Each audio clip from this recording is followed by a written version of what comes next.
took a long time, and it was dark, and it was scary, and it hurt a lot, and it was a big mirror for a lot of mistakes that I made in my young life, and I had to come to terms with a lot of bad decision making. I just was in this space of like, I'm making all of our dreams come true. Don't you understand?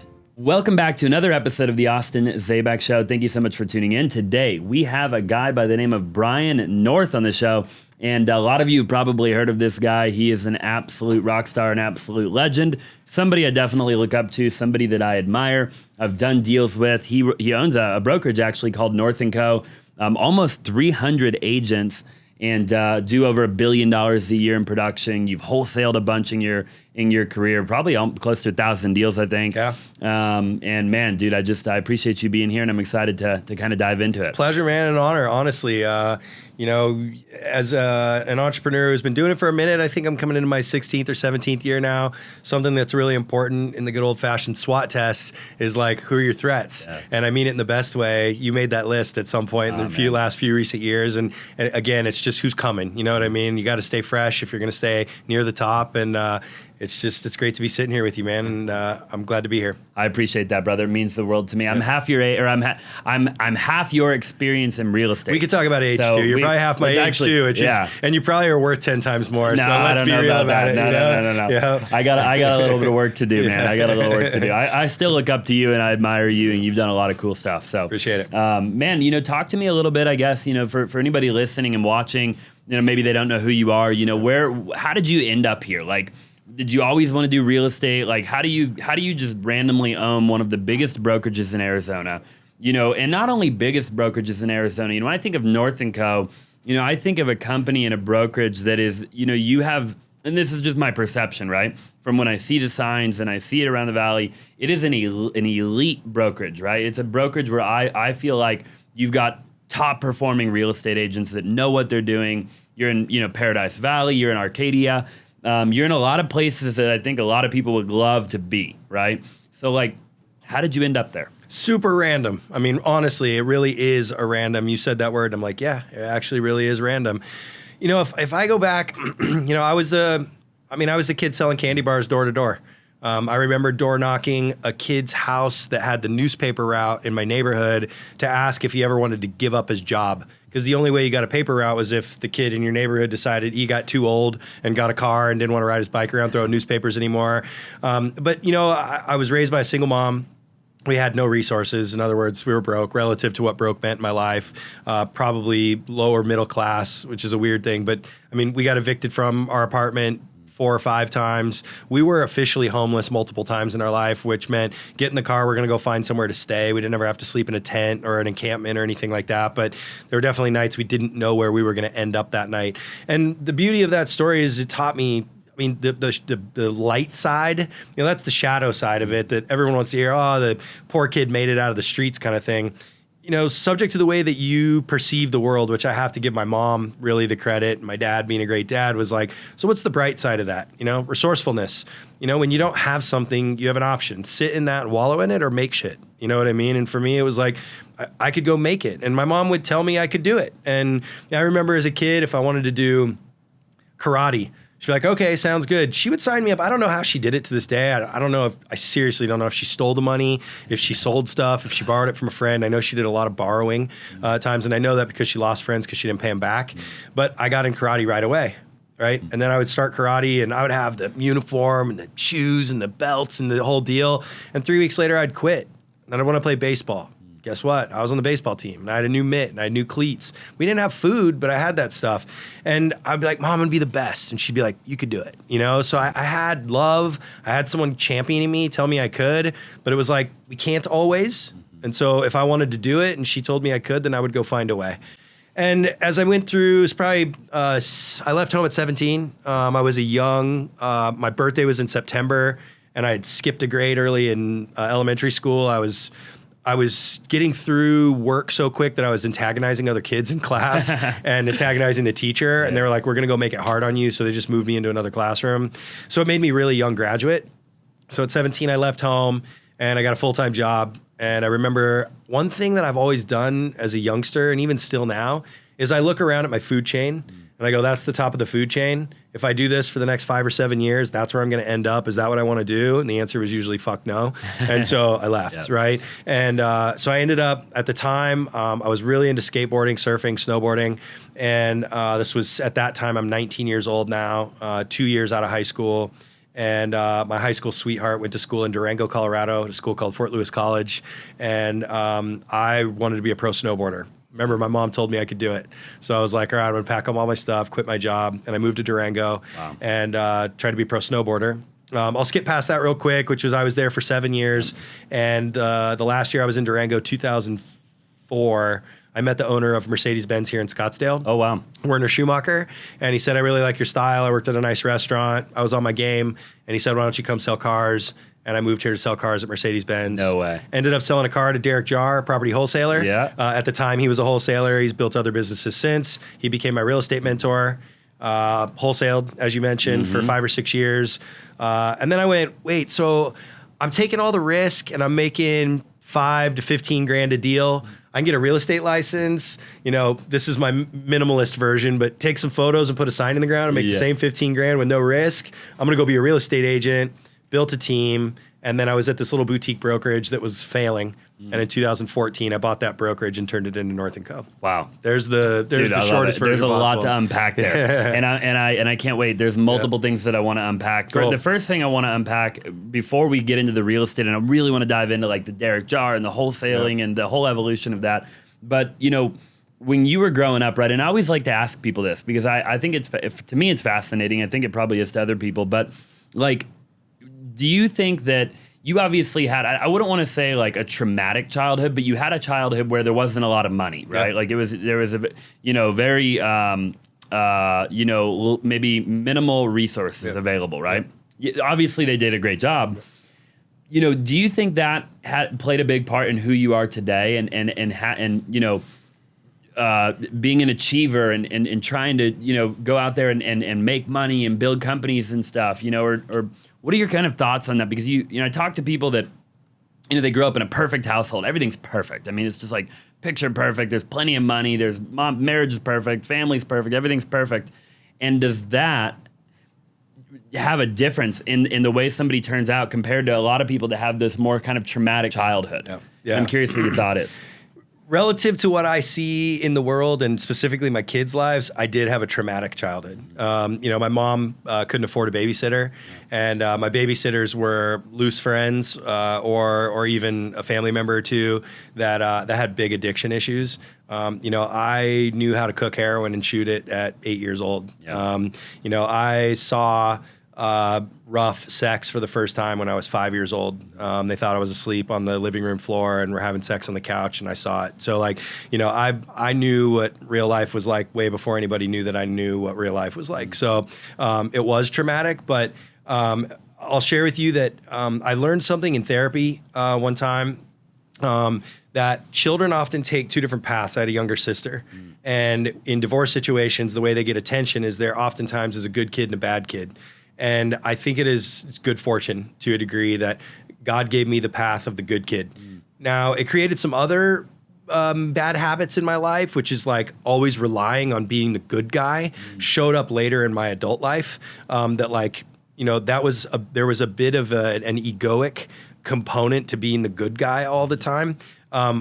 Nevertheless, the bad path ends you in a bad path. And so I did take the identity of the good kid, which had me avoid bad decisions a lot of times. I was able to create boundaries in my life to, like, don't invite me to that part of the party. You know, I had friends in high school tell me, you didn't know there was Coke in high school? Right. And I was like, you guys did Coke? And there was like, yeah, well, no one ever invited you because they knew you were, you know, you weren't into that stuff. And it was like, thank God. And it was like a bit of a good fortune path that I went that way. But yeah, I mean, the trauma that I experienced, in some ways, I think there's a natural something that happens there, and that ended up on my path. With that said, I saw this thing on Instagram the other day, and it was an old man that was being interviewed, and he was talking about how his son came to him and a wheel had fallen off of his truck. And he handed it, he said, "Dad, the wheel fell off my truck," and he grabbed it and threw it in the trash. The kid's like, "Don't throw it in the trash, like, give that to me." And he gives it to him, and he's like, "Well, you can have it, but it's broken. I'll get you some kiddie toys that don't break." And the kid went, and he came back, and he goes, "Dad, I fixed my truck." He goes, "How'd you fix it?" And he goes, well, the little metal pin that sticks out and the wheel had a hole in it and I banged it with my shoe and it's fixed. Look, it rolls. And he goes, that's how you help a kid. You have to create boundaries for kids to have to break through in their life, and that'll create resourcefulness for them over time. Yeah. For me in my life, it was just one of those things where my mom, if we didn't have that, by the way, my babysitter or no babysitter was one option. We waited till our heroin addicted babysitter nodded out, and then we went and played, or we didn't have any buddy to monitor us. So we were left to our own devices. If I wanted a candy bar, I knew how to find some money to get a candy bar. Yeah. If I wanted to go to my friend's house and hang out, I knew how to like leave a note for my mom, a breadcrumb trail, because we didn't have cell phones at the time, to let her know where I was so I was safe so I could get what I want.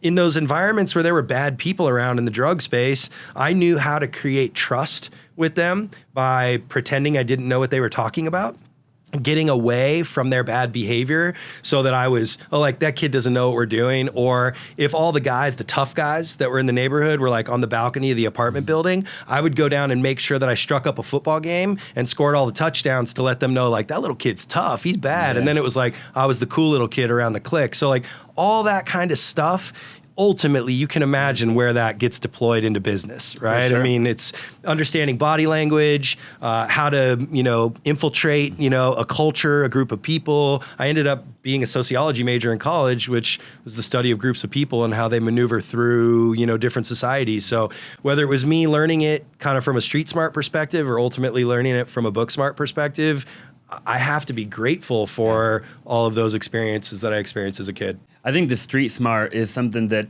a lot of kids don't get. I mean, I think you have to have a little bit of trauma. You have to go through a little bit of, it doesn't have to look the exact way that yours looked. Mine looked different. I had a traumatic childhood. It looked totally different. Nonetheless, it was traumatic, right? And I attribute, honestly, the majority of who I am today to that. Now, obviously, there are certain parts of who I am that maybe one could argue those aren't necessarily good. However, the majority of it has been good and it resulted in a good life, not only for me, but for anybody around me. Yeah. And I see that in you, and that's why I like to ask. I just like to see, one day I'll have kids. I don't have any kids yet. And I think it's fascinating, right? I interview a lot of people, and more often than not, you'd be surprised the people that had the trauma are the people that are the most successful. Totally. I mean, it's just a commonality I see over and over and over again, right? Well, I think there's another thing too, which is like, there's bad in life is relative. It's relative to whatever you've experienced. And when you've experienced like seriously traumatic times, and then you wake up one day and you're not surrounded by those traumatic times, you know what it means to go back there, which is like way over there. And, I woke up the other night. I mean, look, being an entrepreneur is not easy. You know that, right? I mean, there's great days and they're unbelievable. And the bad days are extra bad. And there have been bad days in the last 3 months where I've woke up in the middle of the night, like uncomfortable. Like I'm uncomfortable right now. And to get myself back to sleep, I'm like, thank you for making money thin, because it reminds me of the value of money.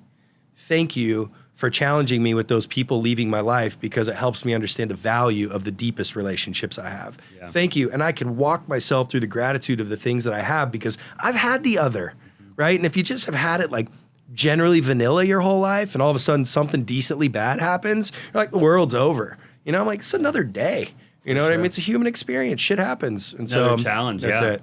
Another thing to overcome. No, I totally agree with you. And I think sometimes when your back's up against the wall, it's good back support, right? Yeah. Like that when I love that, right? I love times where my back's up against the wall. And honestly, to your point, I think there's been times in my life where if I'm too comfortable, I'll find a way to put my back up against the wall.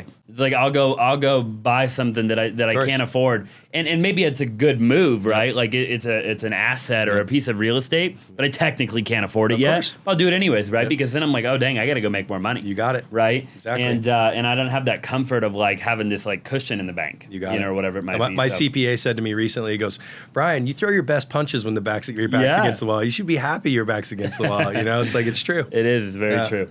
So diving back into, you kind of coming out of I guess the Mercedes-Benz thing is kind of interesting, right? So here you are, you move here. Is it the one on Camelback or? No, right here, Frank Lloyd Wright. Oh, the one right here. Yeah. No so way. it switched hands, right? Okay. So it used to be Schumacher Mercedes-Benz. It's Penske now. Schumacher sold it a couple of years ago. Okay. But yeah, that was that family. How long did you do that for? 2 years. 2 years. Yeah, not long. It was 04 to 06. And then I got into real estate in 06. Do you think car sales transferred to real estate sales? For sure. Yeah. Yeah, 100%. Yeah, I mean, just so here was my lifestyle in cars was I didn't grow up here. So I had no network. I didn't know where I was. I just was like landed on the moon, right?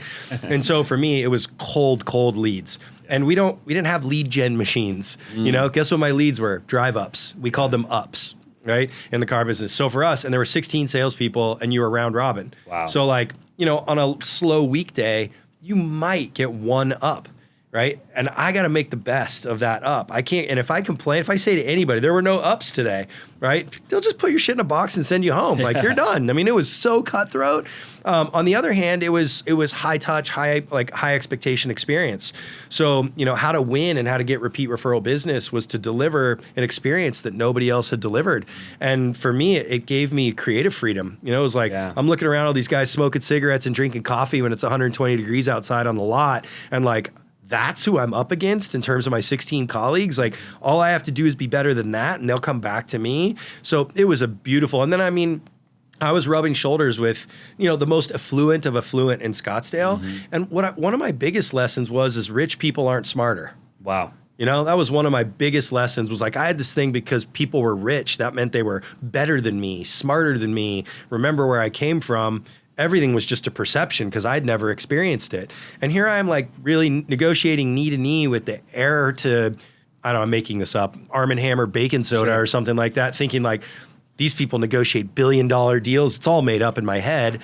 And I'm selling them a car at full ask, you know, they don't even know it, you know, kind of deal. I mean, I'm kind of making this up, but you get my point. It was like, and it just left me leaving going like, man, it's way more of an even playing field than I thought. It really broke down a bunch of barriers that I thought that I had. And then transitioning into real estate, it was like, and you guys think the leads suck? I had to stand on a lot when it was 120 degrees outside in a suit. I got one lead a day. And if I didn't close it, I got sent home. You know, it was like, so now I got 100 leads from some platform that'll, you know, drip AI, you know, nurturing text bot shit to them. And you're telling me the leads suck, you know, like, so yeah, I learned a ton there. Dude, I think there's such a value in like getting into real estate. Like when you did for sure. I mean, I got in 2014. Yep. You got in obviously way before that. And like, yeah, like to your point of going through like before there was really like social media, like you had to grind, bro. I did an open house like 5 days a week, like every day. And I would line up open house signs. Like I have agents now that they put up you have to, our open house signs are on the other side of that wall right there. And you have to walk by my office to get out of the building. And I'll see agents walk out with like 8. And I'm like, dude, when I used to hold open house, I'd put out 40. You're leaving with 8? Yeah. We had a thing with our team. We said 12 in, 12 out. I don't care if your house is on Hayden, put 12 signs on Hayden. Now keep in mind, that 12 in, 12 out was just because I had, well, my car won't fit him in the car. Or like, I'm like, leave him at the house. Pick a vacant house and put 30 signs in the open house. I mean, same stuff. It's, you know, and that was impression marketing. I was like, even if I'm not going to get a lead from someone stopping in, if they see my name 40 times or 30 times, I'm getting more impressions than the rest. And these are all the things I know you've studied to get better at. So the day, here you are, right? You're working at this dealership, and there's a day, right, where you're there, and it dawns on you, and to your point, that rich people aren't necessarily smart, right? What then in that moment was the conclusion? If it wasn't that, then what were they? There were two things, clearly, distinctly. The number one sales guy took his family photos in the delivery center. He couldn't leave. We were there 7 days a week. We had 6 days mandatory. We only had 1 day off a week. And if you took your day off, Mr. Schumacher would walk downstairs and go, "Where were you yesterday?" And you never, ever said, "It was my day off." Right? You'd made something up. Like you never said to Mr. Shu, "I took my day off." You had a day off. You just didn't take it off. So when I saw him take his family photos in the delivery center, I was like, and he was probably at the time, he's like late 40s, maybe early 50s. And it was like, that's my life. You know, I was 27 at the time, I think. And I'm like, that's the end of the road. I'm him taking my photos in the delivery center. And then the second thing was I sold Derek Jarr a car. And he was a wholesaler and he was a year older than me. And I was selling one and he was buying one. And I was like, "What do you do?" And he said, "I do real estate." And I was like, "Tell me more." That's where it started. That's awesome. So in that moment, you knew Derek Jarr wasn't necessarily any smarter than you. He just was doing something maybe that you weren't doing, or he had more leverage than you. Like, what was your natural conclusion in that moment? Like, he had more leverage. No, he knew about something I didn't. In fact, I remember saying it to him when he went to hire me. dude, I quit. And it took about 6 months. We became friends. He wouldn't tell me what he did. He just said, I do real estate. And I thought he was a real estate agent. And he was full-time wholesaler out of his home office, just doing his own thing. He would look in the newspaper. I watched him do it one time. Like we were sitting there, he goes, I'll show you what I do.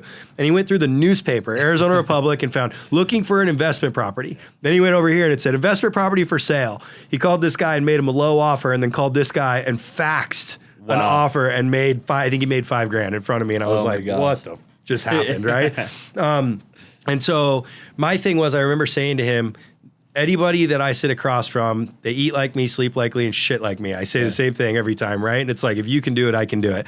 And so for me, he just knew about something I didn't. Know about. That was it. That was all that it was. There's the gap in knowledge. I was at the dealership 7 days a week, 7 to 7, taking one up at a time and doing everything I could to turn that into a deal. And he's like, you could literally go park your car in a neighborhood, knock on every door, and make a minimum $5,000. And I was like, what are you talking about? You know? And from that point, it was just like, show me the way. So in that moment, you didn't know what wholesaling was. Like, when did you learn? Because I mean, that's wild. This was pre-crash, right? Yeah, okay. Yeah. Like 2000. April 19, 2006. Okay. Yeah. Yep. So, like, when did you discover? Because obviously, this is before like wholesaling was popular, right? Like, there's no social media. Nobody's talking really about wholesaling, right? And so, like, when did it dawn on you that they were just flipping the contract? In that moment when he faxed from the newspaper? Kind of. You know, I mean, I just watched it happen, and then I have a bunch of questions. Like, wait, what just happened? Like, do you own the house? You know, like, yeah, I mean, I bought it. Like, do you have the money for it? No, I used this guy's money for it. Like, so is that legal? Yeah. You know what I mean? Just stuff like that, right? So it's just, but I remember I worked with him, officially worked for him, and he was like, dude, I need you to run this check and drop it off at title, an earnest deposit. Yep. And I was like, what's an earnest deposit? And he's like, I don't even really know how to, he's like, it's to secure the deal. And I'm like, but what's earnest? And he's like, well, and he's like, you just open escrow. And I'm like, what's escrow? Like, I'm asking these, like, I remember this conversation. He was like, dude, just go drop it off. Like, we'll work it out later. It was very much Derek as a mentor. It was very, very difficult, but I would not undo any way that he taught me. Yeah. He would not teach me the answers. He made me go get the answers. I'd be like, what's bankruptcy? He's like, dude, has anyone ever told you they're in bankruptcy? No. He's like, well, until someone tells you they're in bankruptcy, then don't ask about it. And by the way, if someone tells you they're in bankruptcy, just ask them what bankruptcy they're doing. Like, that was his thing, right? And he just would like, go knock more doors, go knock more doors, go make more calls. Yeah. And when you get the problem, then come back and I'll help you solve the problem. That's really ultimately how I learned. And it was probably 2 or 3 months before I really like kind of understood, like, all right, I think I understand what wholesaling is now. Ultimately, I knew I was knocking on the door saying I was a cash buyer and I could buy your house. That was it. He's just like, just go tell them. And if you get someone that can, I'll help you close. Wow. That was it. Were you just going in random neighborhoods at the time, just parking your car? Pre-foreclosures. Okay. Yeah, all pre-foreclosures. And when I started, there were about 30 new notices in the county a day, right, when I started. So I would knock every one. Yep. I would drive to Queen Creek, all the way back to Buckeye, to north, all the way north Phoenix, Scottsdale, through Scottsdale. There was nothing happening. The closer you were to the core, that market was still incubated in 2006. It was protected. Everyone still had equity. Sure. It was in all the outskirts, Queen Creek, Buckeye, Anthem, where we were starting to see, you know, people were in distress and you could capitalize on what we called an equity deal at that time, because there were not equity deals. There were short sales a couple years later. But yeah, that was it. Wow. So I would knock every door every day until there were about... So we started getting into like the 70, 80 range. Then I started being selective based on what our buyer base for his wholesale business would buy. We started going, hey, don't do these. Our buyers don't want that area. Right. So and even if I get a deal, they're not going to buy it. You got it. So, and he might buy them, whatever. But then when we got to like 150, 200 notices a day, that's when we built a team. Wow. And we ended up building a team of probably 30 or 40 door knockers. So I would drive the crew into a neighborhood and they would just like scatter in a neighborhood. And then I would sit in my car until they needed me to close and I would drive up and close the deal. Wow. That was how it I worked. love that, dude. Yeah. When you were doing that back in the day, were you guys, and I'm always like fascinated by it, right? There's so many different approaches. Like, you knock on a pre-foreclosure. Yep. Do you acknowledge that they're in pre-foreclosure, or do you pretend that you don't know? I said, I'm here to help you with the house situation. Wow. That's what I said. Just like that. And what was their reaction typically to that? I don't know what you're talking about. That was the biggest one. Deny. But it was they knew and they didn't. They knew or they didn't know, but they said the same thing every time. Right? If they knew, they were like, I don't know what you're talking about. Like, I don't need any help. Yep. right? Or if they didn't know, they really didn't know. And I could tell by body language which one they were. Right. It would be like, I'd just see the first look on their face, like they wouldn't really know. And then the more feisty they were, the more they knew. Yep. Right. And the reason that was my script, my name's Brian, I'm here to help you with the house situation, was because no matter what, you're going to get to an objection. So it was the fastest path to the first objection. Yep. Because I needed to start overcoming objections. And if I'm like, hey, I'm Brian and I work for a company, here's my business card. I know I'm scared to talk to you about what you're going through, but fuck all that. It doesn't work. It was just like, it takes way too long. Right, you're pretending you don't know, and a lot of people have done that, right? And I think I've even done that at one point or another, just like trying all the different things that work and don't work, right? And you end up talking for a long time, and it's just a waste of time, right? So for the people who knew, but they didn't want you to know that they knew. Their objection is obviously right then and there, right? It's I don't know what you're talking about, right? But obviously or dude, get off my property. Okay, like one of those two things. So how do you overcome that objection? Yep, there were two things. One, it was so cutthroat at that time because people weren't relying on technology. There was, Chris Iman was parked in a car behind me, and I mean, we were all the like old dogs, right? That were out knocking doors. Yeah. Chris probably wasn't knocking doors at that time, but he had someone on his team who was. But there were literally guys that would be sitting in their car. I knew him, like Austin sitting in his car right there. And if I don't get the deal, Austin's just going to come up and knock on the door, right? So, and if they weren't there, there was someone that was going to be there or they were already there. So the first thing I was going to say is, look, I'm not the first guy and I'm not the last guy. And if no one's knocked yet, I promise you someone will be here later. My job is to protect you to a degree, meaning I'm going to find a way to buy your house before it goes to foreclosure or at foreclosure. And my job is, am I more trustworthy than the next guy who's going to knock on your door? Do you want to at least just talk to me? Yep. That would be the first thing, right? That was it. The second thing was to offer them information. Was to go, hey, if I couldn't get to that trust base, like, dude, I don't give a fuck who you are. Get off my property right now. Be like, real quick, I just want to make sure, in the spirit of trust, do you know when your house is being auctioned off? Do you know where it's being auctioned off? And do you have the contact information so you can stop the auction? Usually they'd be like, no, I don't. And then I would say, can I get your email address? Right. Now I'm getting contact information because I'm going to email it to you. And I would try and do that. And I would go, I'm just going to email you your notice of pre-foreclosure. You know the one that gets the green stamp on it that's certified? Because they were always certified mail. It's in there too, but I'll email it to you. And then if you need any more information, let me know. And that became a long tail convert. Right. I love that. Yeah. Wow. It's so powerful, right? And you know what's interesting about that is obviously there's not a ton of pre-foreclosures right now, but that same methodology works today, right? And I don't know because I'm not, but tell me. No, it does. I mean, it just does, right? I mean, nothing's changed. And that's why I wanted to dive so deep with you on that, right? Because, and that's obviously maybe a metaphor. Door knocking does still work, right? Going and knocking pre-foreclosure, saying, I've done that personally, still works, right?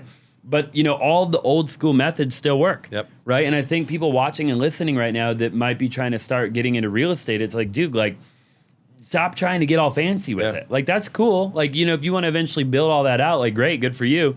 But, like, pick up the phone, knock on the door, get in your car, and just do the simple thing. It's Brad Daniels, dude. Yeah. TTP. Just talk to more people. If you talk to more people than I do, you're going to make more money than me. I mean, it just is what it is. And if you apply Derek, my mentor's method was like, the more people you talk to, the more information you're going to get to learn. Go learn what it is and utilize that information to overcome objections. And when you combine all that together, it's going to work.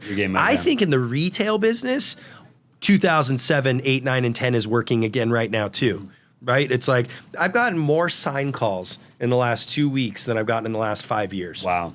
And it tells me, I don't know if it's because of the news on Zillow with like the iBuyer stuff dying or, if Redfin's gotten really quiet or what it is, but it just feels like the consumer isn't relying on online information as much. They're like being more guerrilla warfare. The consumer's getting out there and calling the agent and calling the for sale by owner. And I don't know, it's really weird. So I'm deploying a lot of my like 10-year-old stuff into the market right now and beta testing it again instead of like relying on nurture bots, you know what I mean? Sure. So, and we shall see. Dude, I'm excited to dive into that too. And I have questions for you on that in a little while. I want to talk about like the Derek Jar thing. Now, obviously for people that don't know Derek, I don't know him too well, but he built Green Street, right? I remember him. I think I met him as a developer, like in Arcadia. And I remember like driving down Lafayette one time, right? And I kind of look over to my left and there's a bunch of Green Street, and I'm like, what's this? And I think he got out of that. Like, Yep. correct me if I'm wrong. Yeah. He built. So I had a client. Matter of fact, I think I got a pretty a deal with him where we subdivided a lot on the corner of 56th Street and Lafayette. Yep. And there's that big house right there. I sold that house, and it used to be one lot, and he built the house right on the corner right there. Yeah, Yep. You got it. And that was the last time I think I've ever seen him build a house. So, Yep. how long were you with Derek? And like, what was that? Did you just wholesale the whole time, and then eventually you learned it all and you left, or what? What did it? Kind of.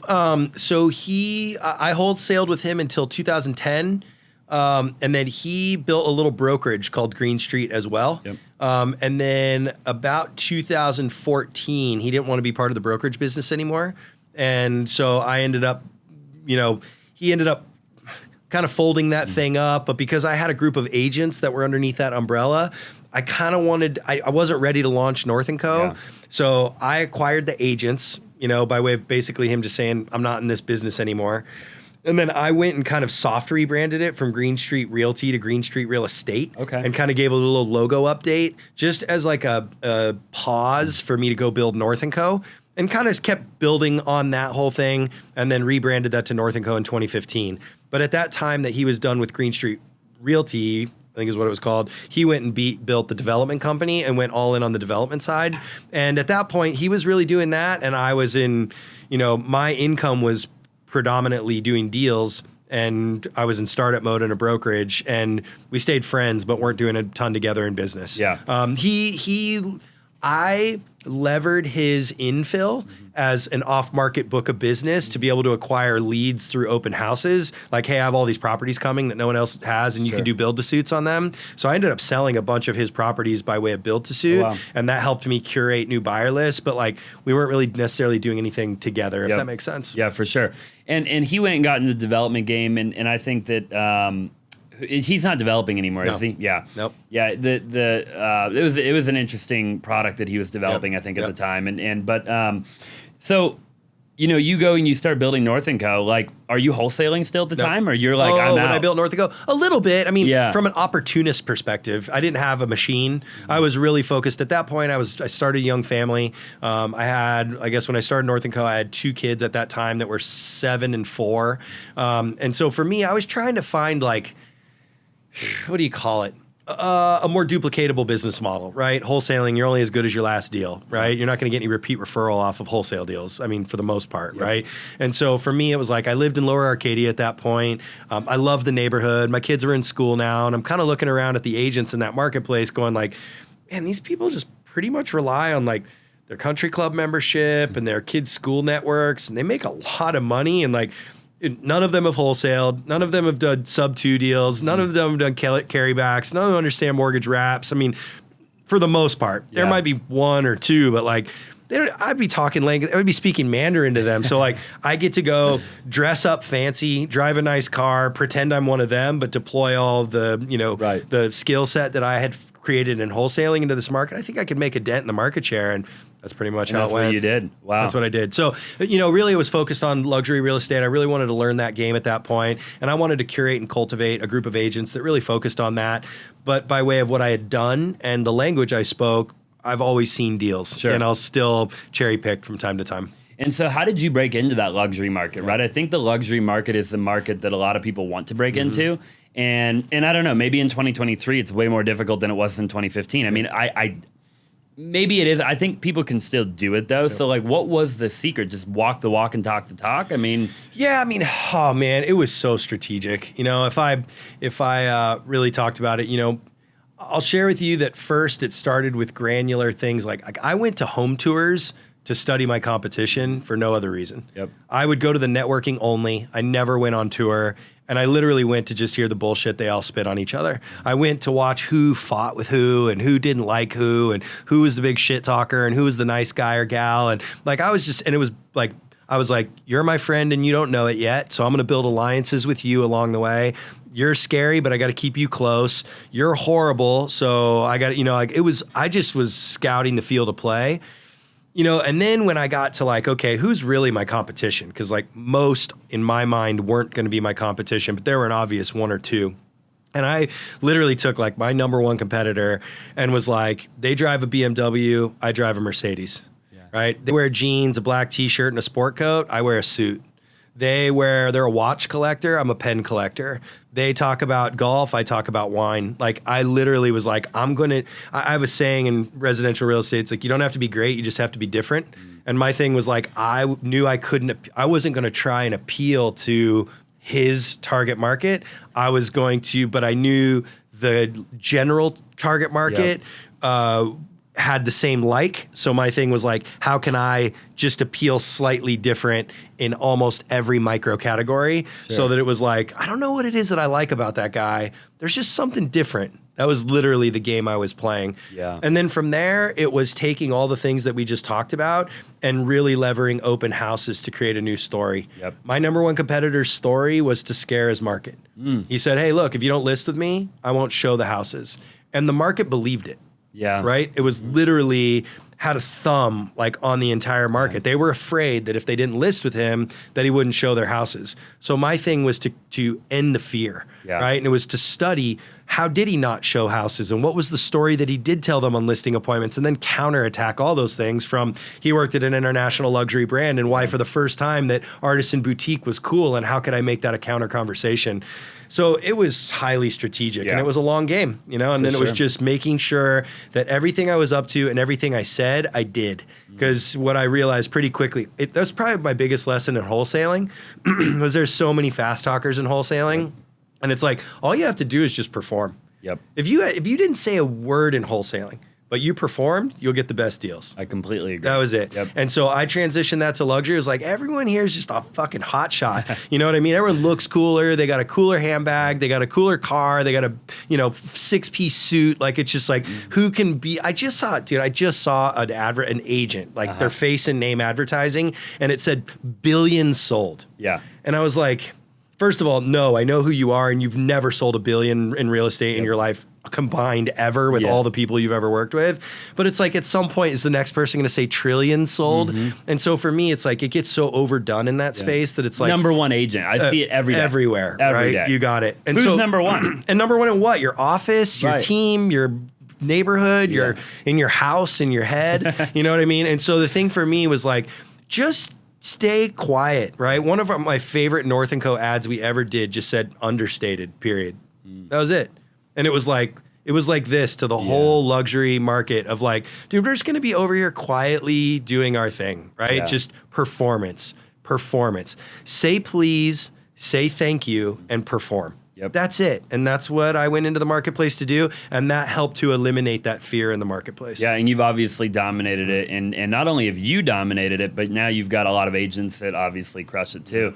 Just under 300, I believe now. Yeah, you got it. Which is obviously a very large brokerage, right? Especially when you're talking about like a boutique. I feel like you run a very particular type of company, right? When I look at it, you're not some mega brokerage. It's some flat fee, like, that's not what you are, right? It's not how I perceive you to be, at least. And I'd imagine if I perceive you to be a certain way, so does the rest of the people, right? You have a specialty. I mean, there's a way that you guys go about the business, right? Which I really like. So what do you think about building a brokerage? Like, you did it in 2015. You started the North & Co in 2015. Would you do it again? If right now, like, it got all taken away from you, like, would you build a brokerage again? Yeah. Really? Yeah. I mean, it's funny, man. Like, it was a teeter-totter in my stomach when you asked me the question, but it's like, ultimately what hit? You being a Joe Dispenza, a student, and me too, it's like, listen to your body. Like, listen to what your body feels like when you're answering the question. And the answer in my body was, I get to make an impact every day. Wow. I shared with a friend this morning, I had coffee. I'm like, dude, I'm really lucky. Almost every day I go into my office, there is a handwritten card waiting on my desk in the office from somebody. Wow. That's like, and it's not like, hey, Brian, just want to say thanks for the class yesterday. John. No, it's like, Brian, when you stopped in the hall yesterday and like looked me in the eye and gave me a hug, I was having a really bad day. And then I went home and I told my husband, and then we sat down and we talked to our son, and it just made for a really great day at home. And like, I just want to say thank you. And I'm like, I mean, how many people that are public speakers or educators say, if I could just impact one person, like, that's the moniker, right? Sure. And like, almost every day I have a card on my desk. Wow. So it's because I built a brokerage, Brokerage is, there's no margin. It's highly volatile, right? Like, two agents can like go on a date together, break up, and one leaves the brokerage and 9 of their friends leave because they broke up and they don't like them. Like that's real. And I'm running that business. Like it's a really difficult business to scale when that's the risk tolerance that you have to have in the business. That part of it is something you have to fall out of love with and just be like, that's the price I have to pay for the thing I just shared with you. Sure. And at this point in my life, not knowing exactly where I'm going to be tomorrow, if you were like, you died today, are you happy? I'm checking the boxes. Yeah. Yeah. Arguably, it's one of the hardest companies or businesses to run, in my opinion. I talk to a lot of people that do the real estate game and even a real estate team, right? Like I run a team. I have 40 agents and I can't even imagine having 290 or whatever. Yep. I mean, like, it's just, that is my goal, right? I do actually want to do that, believe it or not, but it is a wild goal, right? Yeah. To your point, it's like, there aren't very many people, I think, that would want that if they really knew what it entailed. Like, I think there's a lot of people that say they want it, right? But they don't know, like, they hear you say everything you just said, but they don't really understand what that looks like, yep. Right? What would you say, like, the hardest part is? Is it what you just talked about? Like, is it, two agents get in an argument? Like, at any given time, like, you can just leave, you can lose, this vast majority of people? Or is there something else that you would say is even more difficult than that in running the company? We talked about this offset, is the challenge of being an entrepreneur, and that when you run at the scale that we run at, that it's always hard. But when you get to a point where you don't look at it as hard, what's the hardest part is probably like looking at my partners in the business who aren't quite built the way I'm built, and seeing them never get a break. Like, it's just like, this business is unrelenting. Oh my gosh. It's unrelenting. Like, as soon as you get operations wired, the market changes. As soon as you get new market conditions wired, agents leave. As soon as you get, the right batch of agents cooking, it never stops. There's a new competitor that pops up, or a new fancy model, gimmicky model that pops up, and a bunch of your agents want to race it to it for, free money or whatever it looks like. And, it never ends. I'm built for it. I like to build. I like to tinker. I like to problem solve. I think that's ultimately, I've heard this many places, that's the DNA of an entrepreneur, as a problem solver. So because I like to problem solve, I'm right at home. But I think it's just sitting with people that you care deeply about, that they have a dream and they're building the dream with you, and they're not quite built like you. And there's just some days where you can see them walk in and they're just like, I just don't know if I want to do this shit anymore. Yeah, and that's hard to watch. Full on. And I understand it. And I'm like, I understand. What can I do to champion you, pick you up? Hey, take some time off. I'm very much especially at the top, at the high level, our executive team. No, I'll just be like, get in your car and go home. Yeah. Honestly, here's some money. Go take your husband on a trip for 2 days. I mean, I do that stuff where it's just like, you're no good for any of us if you're down. And if you're not good at home, you're really not good here. And so I think, those are the things that are tough. Those are the toughest. Yeah. Money comes and goes, man. That. It's like, I've had more money than I ever thought I would have in my life. It's all gone away, and it all comes back, and it all goes away. And when I have most of it, I'm oftentimes the least happy. When I'm down in the dumps and I'm digging back out, I seem to be happy for some reason. I don't know. It's all fucked up. So, for me, the hardest part's probably just seeing people down. Yeah. I think I can totally see that. And I know what you mean by that. I had never really thought of it until you brought it up, and then I'm like, man, I do have people that are close to me that, bro, I've gone years and years in my career, haven't paid myself $1, sure. Type, and you see other people, it affects them. Sure.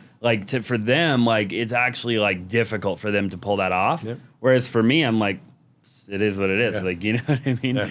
Yeah. So for you, are you still selling real estate? Are you still in production? Totally. Okay. And why, I guess, the question is then, how come? What, a lot of people, you see them, right? I suppose I'm actually technically one of them. 2022 was the first year I haven't sold a home ever in my career as an agent. Yep. And so why the decision to stay in production? I like it. I think I feel like if I was watching myself say that, I would be like, is that true? You know, like, really, is that true? And by the way, you know, I've said this to a lot of startup entrepreneurs where they're like, I like doing that thing.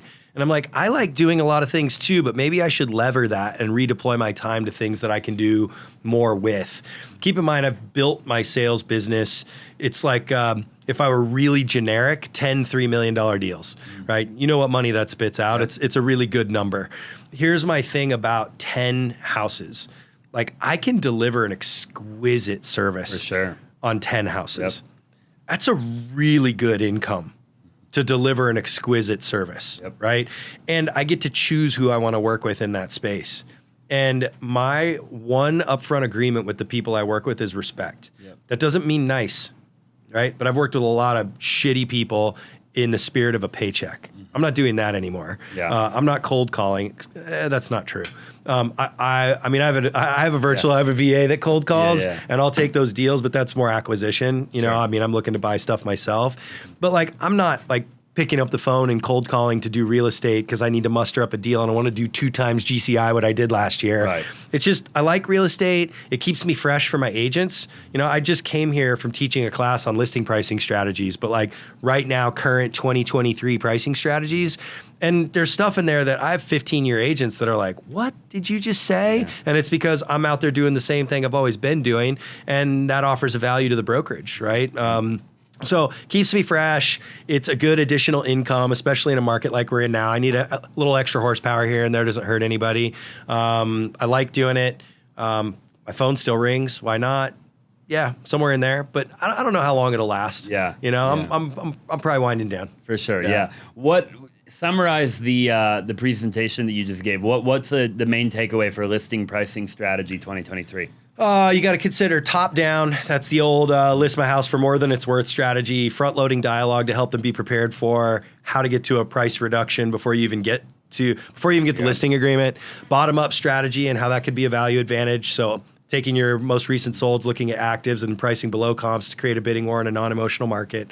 How to use coming soon to beta test pricing. If you have someone that wants to price too high, it's a free look because you don't get days on market. And you can have your seller put their buyer hat on and actually reprice their home by way of days on market that aren't accruing by way of coming soon.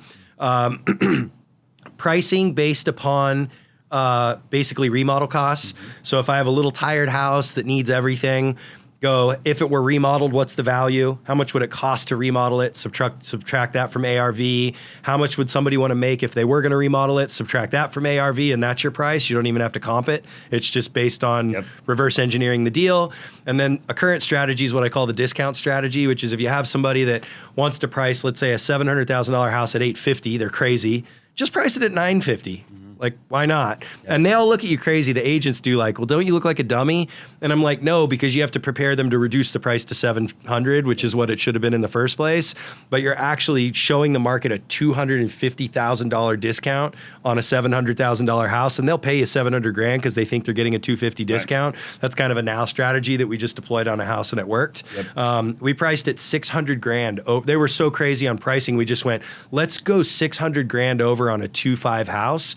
And then we reduced it to market and got multiples on a 10-day close, waiving everything, and we sold it at full value. Wow. Yeah, just because we showed the market a fake discount. Yeah. Right? And look, if the consumer wants to play that game and the seller will play with us, then we're going to go get it done for ourselves. We're going to play the game. So I love the upfront dialogue. I think it was the second one of like the 5 different things that you talked about, the top down, bottom up. The upfront dialogue, I think, is really important for real estate agents. I think a lot of them don't have the cojones to have the upfront dialogue, right?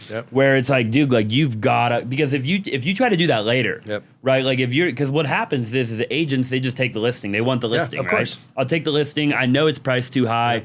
It is what it is. No upfront dialogue. That's right. 30 days, you look like the bad guy. That's right. 2 weeks, you look like the bad guy. You got it. Right? Especially, I think, in this market because sellers, I don't think, still have fully realized that the market has turned. And I'd love to get your feedback on that. So it's already a weird thing, right? Where it's like, okay, sellers are listing. It's like, why didn't I get 12 offers in the first 72 hours? It's like, well, the market's turned, right? Do you think that, sellers are like, when are sellers going to fully adapt and when are buyers going to fully adapt? Like I still feel like we're kind of in this like in between where buyers still don't really have it figured. And I'm talking like investors too, Yeah. dude. Like we work with, obviously, we're still doing 30 or 40 wholesale deals a month right now, right? Yep. And there's a lot of investors that still don't know what the hell's going on. Sure. It's like, what's your thought on that? When do I think you asked the question of like, when do I think they'll all understand each other? Everybody kind of gets it, right? Yeah, like yeah. where we're at. Yeah. I think it's, for me, in the entire time of my career, it's 6 months after the news. Okay. So whatever the news is, 6 months after that. So when we get to 4.9% interest, should that ever happen again, or 5.25% interest, the market's like, here we go. We think rates have flattened out.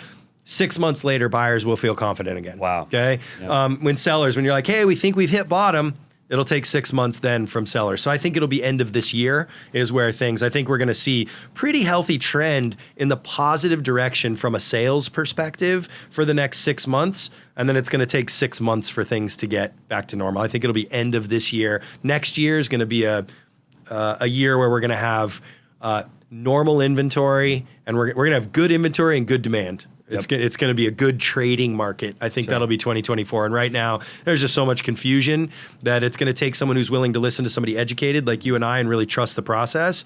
If I were a buyer right now, I would just go, how far do I think it's going to go down based on real data?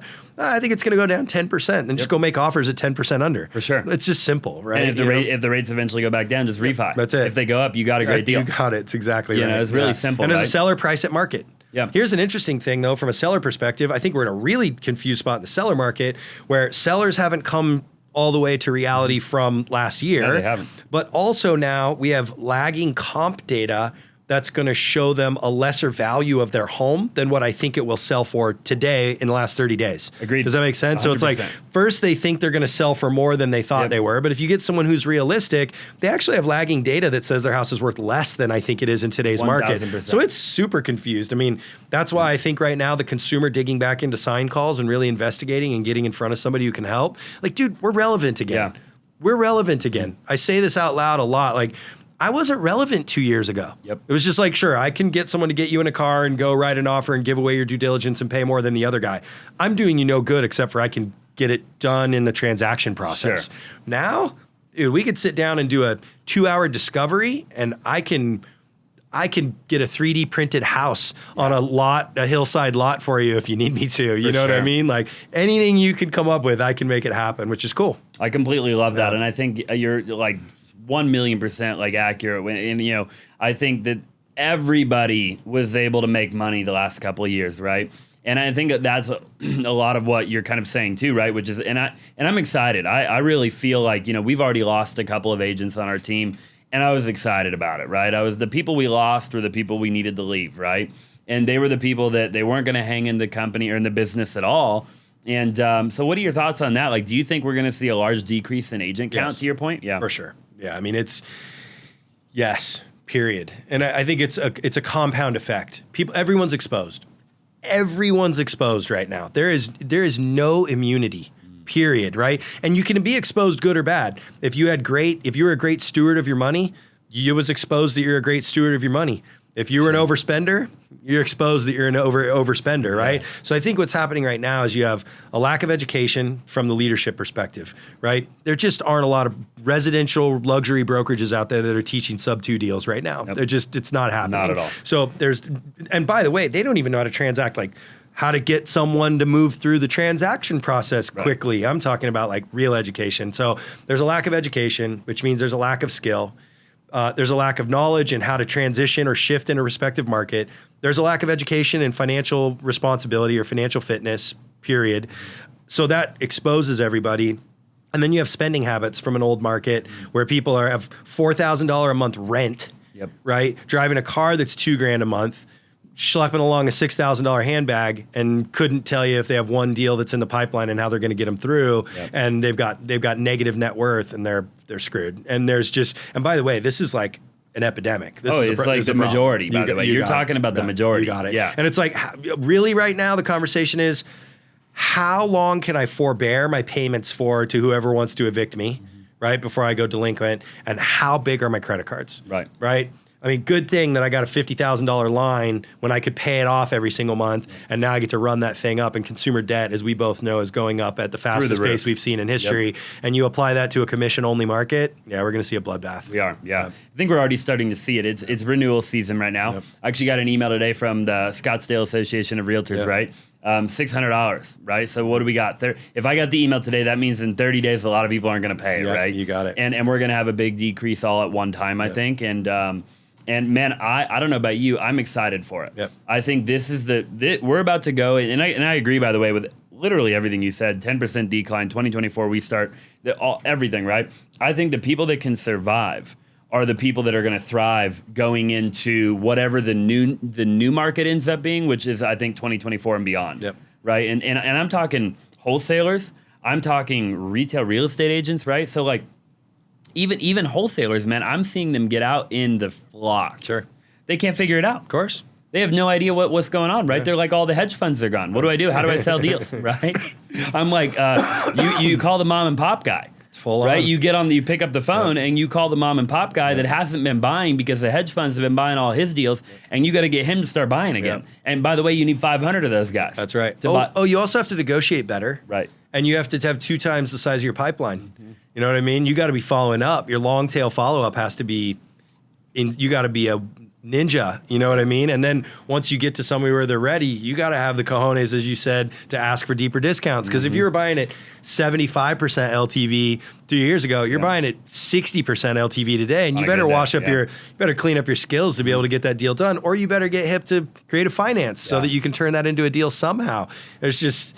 It's survival of the fittest right now for sure. Talk to me a little bit about creative finance, and I know, and I'll try to keep the next little bit short, because I know in a little while you gotta go somewhere. But creative finance is an interesting thing that a lot of people don't have any understanding of, right? Obviously, you see guys like Pace Morby and these guys out there. But you said a little while ago you're talking about creative finance in the luxury world, which I think is really interesting. So how's that applicable? Like for people that are coming into the market or maybe in the market right now.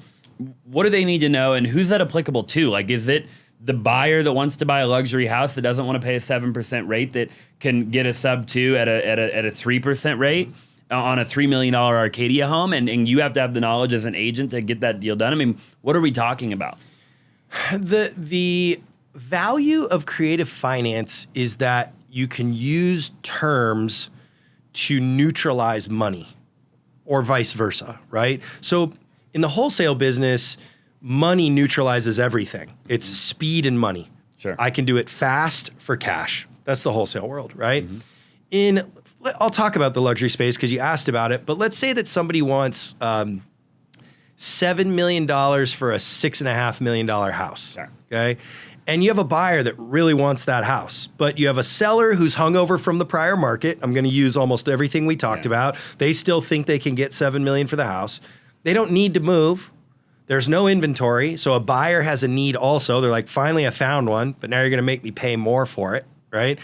And so a scenario would be like, hey, what if I could get you $7 million divided by 360 payments? But they'll pay off in 10 years instead of 30 years. And that person might go, sure, I'll do that deal. What I just asked them was, can I get a no money down, no interest deal? Yeah. And $500,000 over 10 years with no interest on a $7 million acquisition with no money down. So I get to keep $7 million in my bank account that I can go deploy into the market. That with the right network, you should probably be able to get a pretty easy 6 to 8% return, sure. Right? If you've ever wanted to get into wholesaling real estate and you want to learn how to flip contracts and wholesale, right? Maybe you're brand new, maybe you've never wholesaled a deal, or maybe you're even doing a couple of deals a month right now, but you want to learn how to do more. Instead of joining my coaching program or somebody else's coaching program, we're actually looking to hire. So go ahead and message me 480-418-5339 and send me a text message opportunity, okay? So if you want to work with me, you want to work with my incredible team, you want all of our leads, you want all of our systems, all of our processes, everything, right? And I've done about 2,000 wholesale deals in my career, then go ahead, shoot me a text, 480-418-5339, and message me opportunity. And look, especially if you're in my state, okay, the state of Arizona. If you live in Arizona and you want to get into wholesaling, this especially is an opportunity for you because you can come sit right in this office with my entire team and be a part of one of the biggest wholesaling companies in the country. I look forward to talking to you. So now I get to go make money on the money I didn't have to spend. Yep. And then I get a principal only payment on this deal, no interest. So now I just have to show you an interest amortization schedule of 10 years to show you it's probably worth the 500 grand more you're paying to deploy that cash into the marketplace over here and have no money out of pocket over here and no interest and principal only. And if I can have those, that makes sense for two people, there's a simple way to create a deal there. 100%.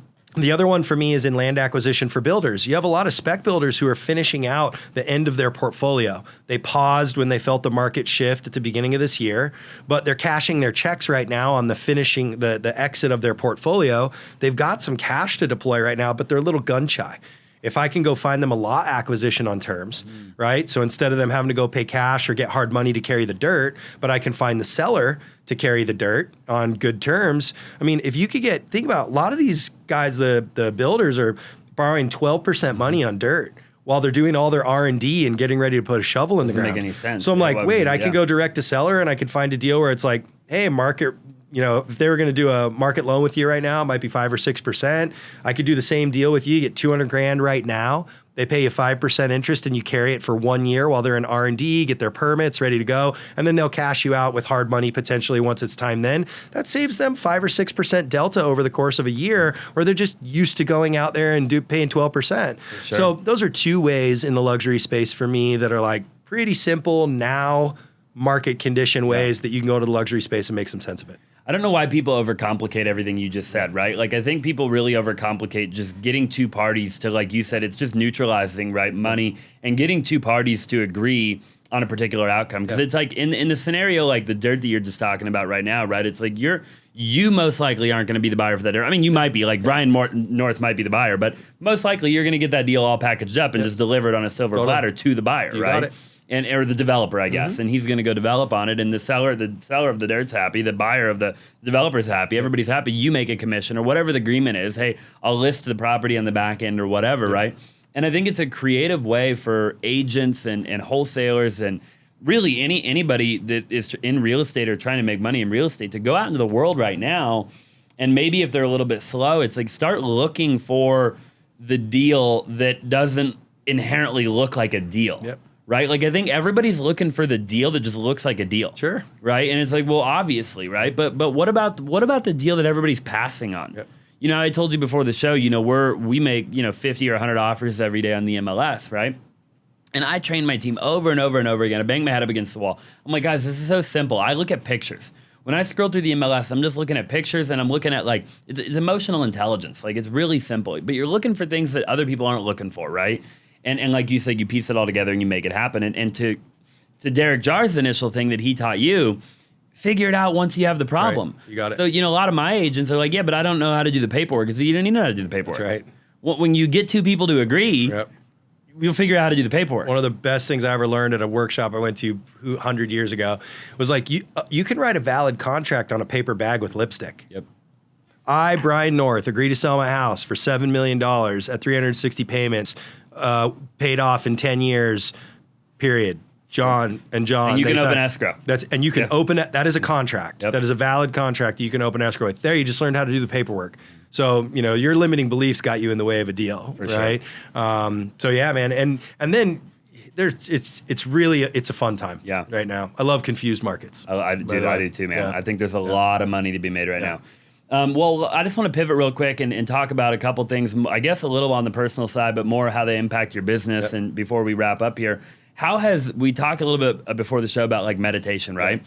So how has like spirituality and meditation and your connectedness to whatever that is, the higher power, how has that allowed you to make more money and be more successful? I don't know that it has allowed me to make more money yet, to be honest. I got divorced almost 2 years ago. and that was a 3-year divorce process. I'm really proud of how we navigated it. We didn't get attorneys and fight it out in court. We mediated all of our assets, which was 20 years of building a family together. And, so it took a long time, and it was dark, and it was scary, and it hurt a lot. And it was a big mirror for a lot of mistakes that I made in my young life. And I had to come to terms with a lot of bad decision making, right? I mean, we're human. Everybody in the world makes bad decisions. It's part of the human experience. And you can either accept it as I'm bad, or you can look back on it and go, those were lessons in my life. And what can I take from that to get better? And, some of the basics that I learned from it were like, one, you got to have a real conversation with yourself. Like, what is my current and present moment right now? Like the ugly, honest conversation. I actually just launched a coaching program right now. It's called Confront You. Okay. And the first thing you have to do is you have to have a conversation, film yourself having a conversation with yourself in the mirror and watch the conversation back. And you know if you're lying to yourself or not. And then after that, you got to go, who are the people I'm surrounding myself with? Right? And am I willing to get rid of? And I've learned that one of the things I've learned in the, quantum physics space is that we clog ourselves up with stuff. And the more we get rid of in our life of the stuff that doesn't serve where we want to go, the more room it makes for new things to fill and come in, right? And so for me, I've been on that path for kind of the last 2 years. The other thing is I'm a thinker. I love to think. I love to ideate. I love to create. And I've tended in the past to overthink at times. And I've realized that quiet time is the space where you get to listen. And when you get really quiet and you listen and you ask more questions and you listen some more, there's some really magic stuff that shows up in that space. I'm on the front end of my next run, right? I've described it to people recently as like, I'm getting ready to come out of the locker room at halftime. Yeah. Right? Like I came in the first half and it was about divorce time and I was like, fuck, I'm leading by like 2 points, but I had a 20-point lead at one point in the game. I mean, I was crushing it, right? I was way beyond my wildest dreams. The other teams made a comeback. I'm in the locker room. I'm a little tired. I'm beat up, but like I got what it takes. I know what's outside on the other back half of the game. And I'm getting ready to come out of the locker room with kind of the stuff you've been talking about, which is meditation, spirituality, a way deeper connection to my body, both on an inner space and a physical, tangible space. Who am I listening to in terms of teachers? Who am I surrounding myself with in terms of people? I mean, right now, Austin, I have no friends.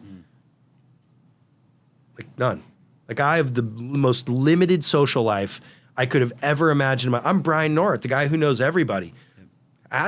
Find someone who's hung out with me lately. There's like 2 people I've hung out with lately. I've emptied the tank, period. Like it's from 0 right now. And what it's really freeing me up an opportunity to do is, I quit drinking in August. That's given me my sleep back. It's given me, I woke up at 3 this morning. I was like, I guess I should just get out of bed. You know what I mean? Yeah. I go to bed earlier. I'm resting more. My diet's completely different. I meditate no less than 10 minutes a day. My sweet spot's 45 minutes. And when I go into that space, I go really deep. I've had, it's going to sound hokey to some people, but, I've had psychedelic experiences in meditation.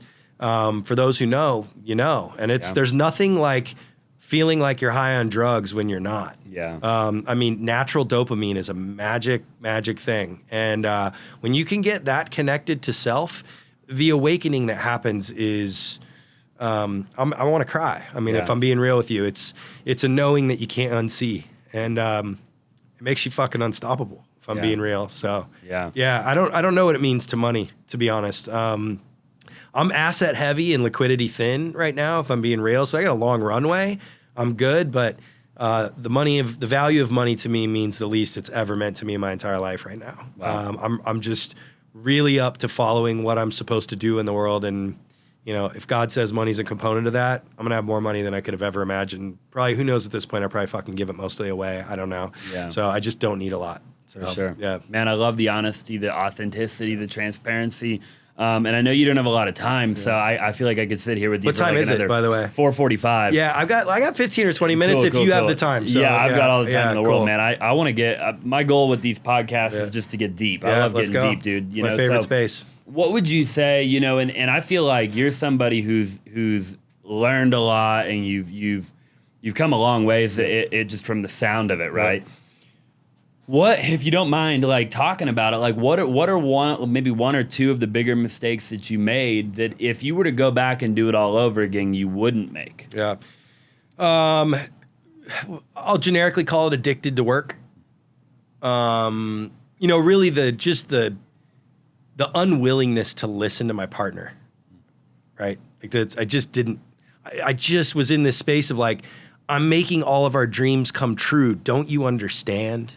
Like I was affixed to that dialogue. And I realized in hindsight, not saying that like I'm happy. I'm not saying I would have wanted to fix sure. But I just, one of the things that's the hardest for me is how much pain I caused her with that mentality. Because she just wanted somebody to just listen. I don't even think she really needed a lot from me. She just needed someone to listen, and I'm capable of it now. I wish I could have deployed it then because she deserved it. And the second thing was cheating on her. Yeah, those are probably the two biggest mistakes I made. Yeah. Obviously, none of us can go back and right our wrongs, and we all make mistakes. I've made a whole hell of a lot of them myself. One of the reasons I do the pod, actually, right, is just so that other people can learn, right? That maybe they can learn from me, they can learn from you. Totally. They can see the ways that we've succeeded on one hand and how we've done that, and on the other hand, they can see how we failed and what we would maybe do differently. That's why I share it. Yeah, and I think like in a lot of ways, man, like it's hard asking these questions, and I'll tell you why. Because like on one hand, I'll ask people like, what are mistakes that you've made that if you were to go back and do it over again, maybe you wouldn't make. And that in and of itself is a tough question. And the reason being is because every time I think about it, I'm like, yeah, but if they were to do it differently, they wouldn't be sitting in front of me. Totally. Like literally, like they wouldn't be who they are today. It's because the order, the process of living. But yeah. Yeah. So like it's like, okay, then I guess the question then becomes like, what did you do that you wouldn't do again? Yeah. Right. I will share with you. I think it's important to say, if we're playing from the space of like, from people who can learn, is like, look. In hindsight, cheating was a pussy move. You know what I mean? Like, I just got to tell you, like, just tell the truth. I knew the truth at the time. And, like, I was out. So, like, if I'm going to be out, like, just be out. Like, you know what I mean? Like, I knew I was there. And the collateral damage that came from that decision-making was a ripple effect that affected so many people because, all of a sudden now, if you attach yourself to my name, right, as somebody I work with or a student of mine or my kids or, you know what I mean, like anything, or a sibling, a friend, friends had to choose if they could be my friend or not because other friends of theirs, dubbed me a bad guy, right? And that's not fair to them. When I was going through it, there were friends of mine I confided in and told what was happening. And then when other people would ask them like, hey, is something going on over there? I burdened them with my information and now forced their integrity because they either had to lie to protect me or tell the truth to keep their integrity intact. And I just got to tell you, if there's anybody out there listening, just don't be a pussy. Just tell the truth. And it's probably the biggest thing that I've learned going away is like just the honest truth. It's fucking brutal, but it sets everybody free. Everyone. Yeah. It's like, I'll tell you this. I had that bullshit thing going on in my mind of like, if she finds out or if I tell her and like this thing doesn't work out, like it's going to hurt her. Like, are you fucking kidding? Like what's going to hurt worse? You know what I mean? Like, so this thing of like, if, I was going to therapy, this amazing coach named Kathleen Thorin. She's local here in Scottsdale. And I made a comment to her at one point of like, she's like, why don't you stop? It was in a different thing. Yeah, sure. And I said, because these people I'm responsible for these people. Like, in other words, like they're going to not be happy if I stop doing this thing over here. Right. Yeah. It was a business that I was in. And she's like, that's the most arrogant thing I've ever heard. And I was like, what do you mean? Like, I'm like the impact guy. Like, I'm making a difference in people's lives. And she was like, that you think you're responsible for their happiness. Wow. What if they need you to stop doing what you're doing, to go through the pain they need to experience to get where they want to go in life, and you're inhibiting that path by keep doing something that you don't want to do that's inhibiting your path too. Wow. And so in the relationship space, this idea that like, I don't want to hurt your feelings, that somehow I'm responsible for your feelings or somehow I'm responsible for your well-being. They might want out of the relationship as much as you want out of the relationship, but they're scared to do it too. And by you telling the honest truth, you set them free. Wow. And so in hindsight, man, that one for me powerful. was just, Yeah. it just, the ripple effect, was in, I can't say it wasn't worth it, because here I am, like you Sure, talked yeah, about, yeah. but it just, in hindsight, there's just a different way. Obviously, Yeah. yeah. And I appreciate the honesty. I think for somebody watching, it's going to help them. It's going to set them free. It's going to set somebody free. I believe that wholeheartedly. Talking about like the money thing for just a minute, right? Like in the work, in the workaholic, that's something that is one of the most common things I come across, right? It with most entrepreneurs, from Elon Musk to me, right? Is like work comes like basically first, as much as like for me, it's like God and then work, but like I even struggle with that sometimes, right? Because like I say God comes first, but really like work comes first. Sure. As much as I would like to believe that that's not true, right? And so like looking back, like how does one, and maybe nobody's got all the answers, I guess, but if you had to like with your wisdom and knowledge you have today, what's the right way to do it? Like how do you succeed? Because we live in a world, man, where you talked earlier about like it's a dog eat dog and it's a freaking grind and you got to get out there and like do the freaking work, right? Well, how do you do that and maintain a good relationship and have good health and meditate in the morning and go to the gym and do the cold plunge? Like, not that many people that I talk to have got that all figured out. Yeah. Right now, I'm the closest I've ever been, and I certainly don't want to claim figured out, because that's when the universe will smack you in the side of the head, or God will smack you in the side of the head. By the way, I've said God more lately. It's a more personal relationship, so I like that term God. But, it'll give it to you just when you think you get it figured out. But here's what I'd say. Quiet time and listening, right? My kids and I teach my kids that right here, my solar plexus or my emotional guidance system. If I'm doing something that doesn't feel completely aligned, I'll feel it right there. I got to listen. I got to ask some questions, right? And for me, I think it's listening to those questions. And when there's ease, follow that. And when there's resistance, also follow that, but to what degree, right? Yeah. I'm going to digress for just a second, which is in therapy again. Kathleen, she revealed something pretty amazing to me, which is we all have protective strategies, and these come from whatever trauma we experience when we're young. Go back to my story, which we started with, of trauma. My protective strategies, remember I talked about I'd go strike up a football game and score touchdowns so the OGs would be like, that kid's tough. Yep. Well, winning in a game, that was competitiveness, that was achiever, that was winning, that was perfectionism, that was people pleaser, because I could go get all the kids in the neighborhood in 5 minutes and be like, watch this, and then prove it and compete and achieve, and then I would get accepted.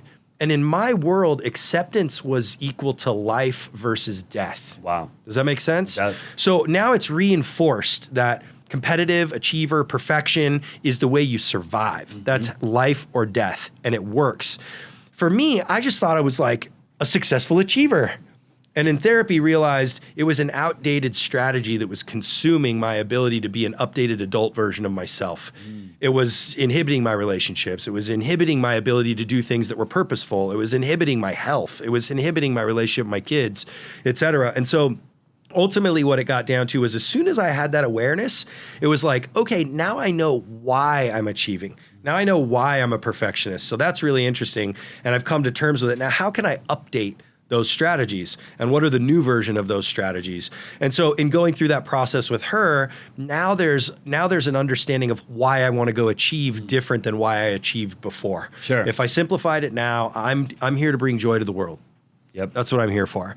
If it's not a joy to be around me, you're probably not going to see me, right?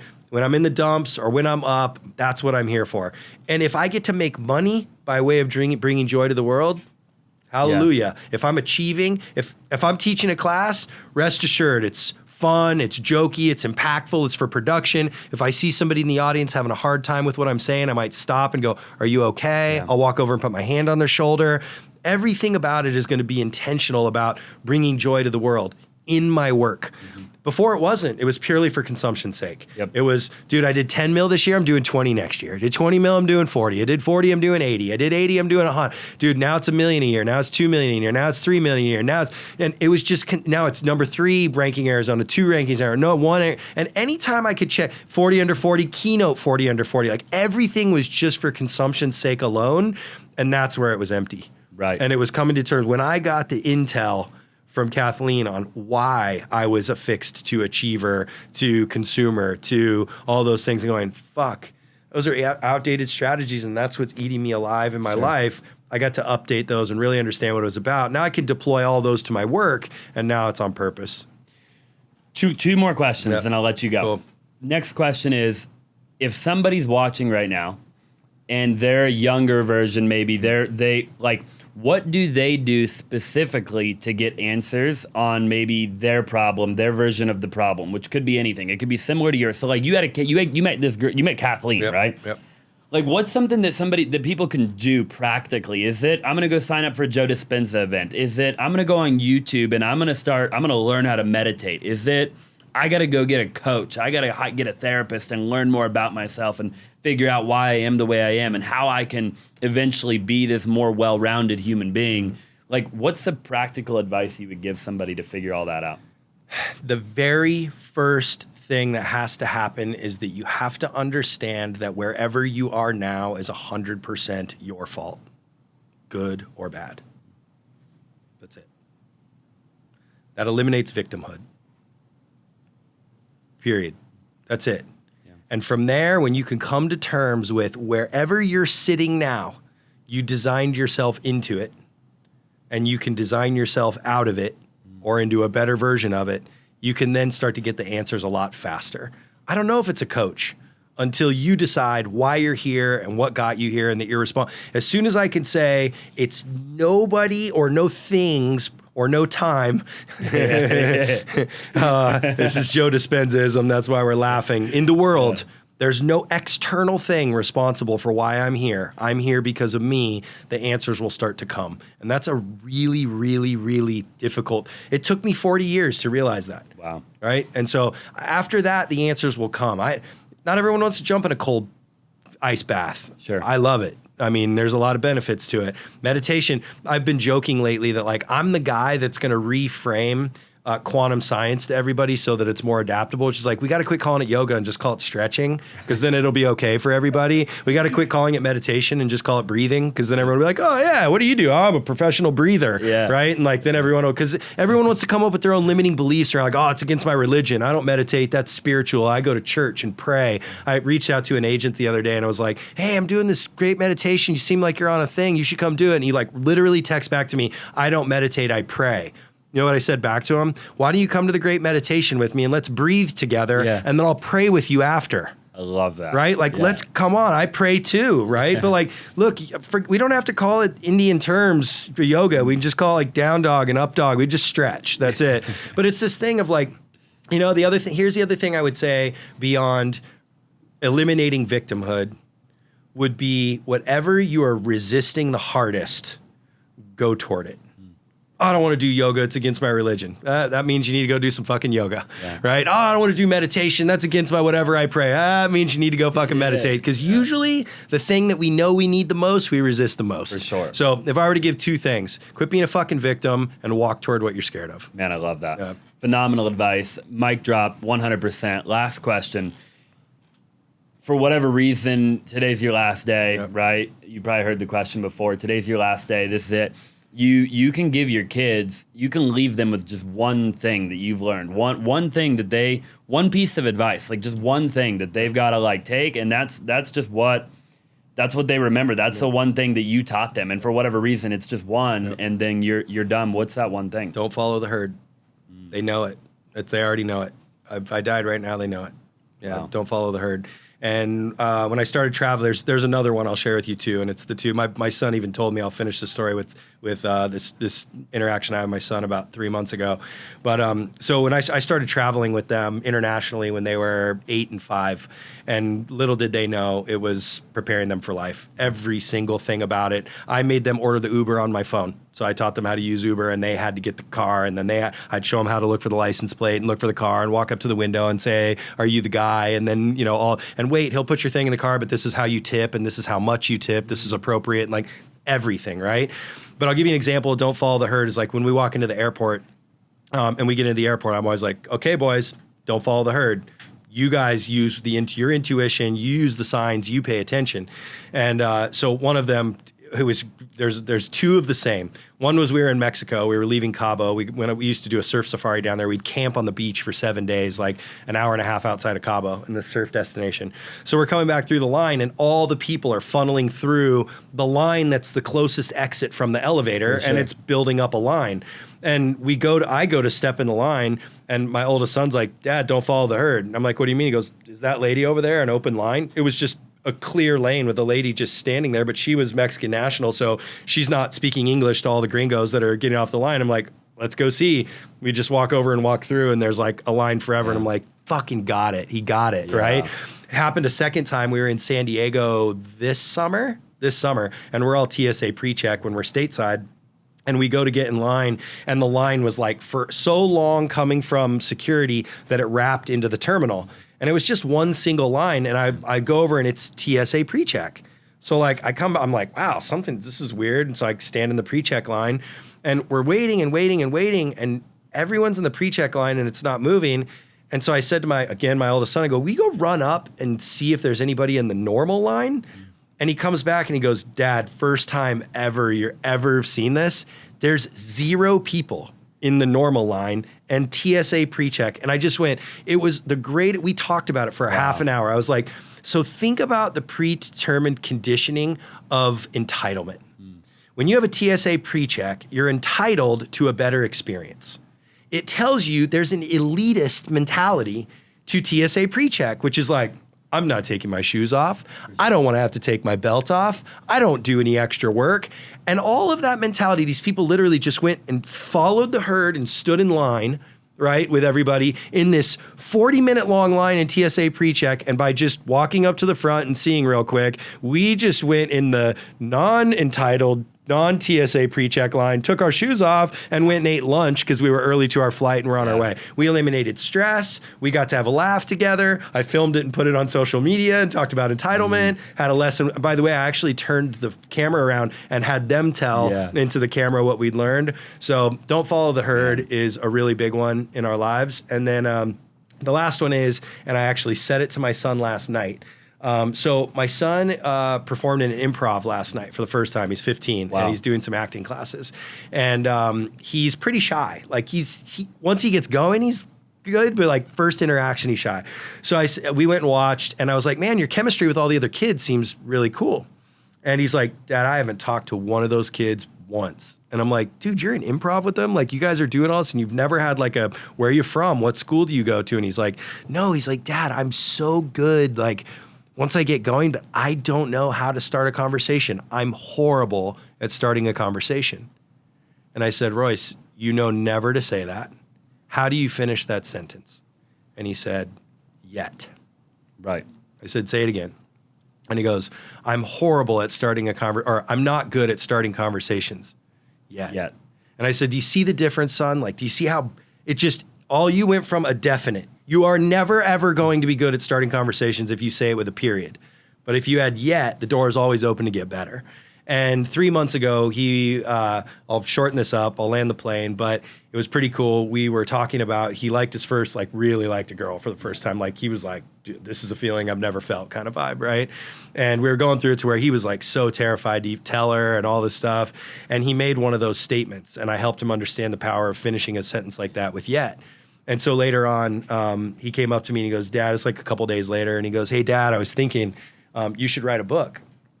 And I was like, "Oh yeah, that's pretty cool. Like hearing it from your son, I've heard this a lot, and I'm not really interested, to be honest. I don't want to go shove myself. Now that there's ChatGPT, I might, but before that, like I never really wanted to write a book." Yeah. And I go, "But just hearing it from my son for the first time, of all the things we've talked about, what would you title the book?" And he looked at me and he said, "Yet." Wow. Yeah. That's so powerful, dude. Yeah. Yeah. Dude, that applies. Both of those pieces of advice apply to everybody in every area of life. So powerful. Brian, where can people find you? Man, I'm on IG. I don't check email, so don't ever send me an email. You'll be talking to my VA in the Philippines. So Brian C. North on IG. I think I'm on TikTok, but I more scroll than I do respond. Kyle's helping me with YouTube right now, so probably there one day. And then, and we have an office at 56th Street in Thomas. Pop in and come hang out with me. I'm a face-to-face guy. Yeah, that's it. Or call me. My cell phone's everywhere. I'll answer your call for the most part. I won't spend too much time, but, there you go. Pretty simple. Hey, I really appreciate you being on the show. It means the world to me. It was an honor. Thanks, man. Thank you. You know it. Hey, if you're still watching the show, do me a quick favor. If you're watching on YouTube, make sure you subscribe. Drop a comment down below. Like the video if you have not already. I greatly appreciate it. If you're listening, leave a 5-star review, and we'll see you in the next one.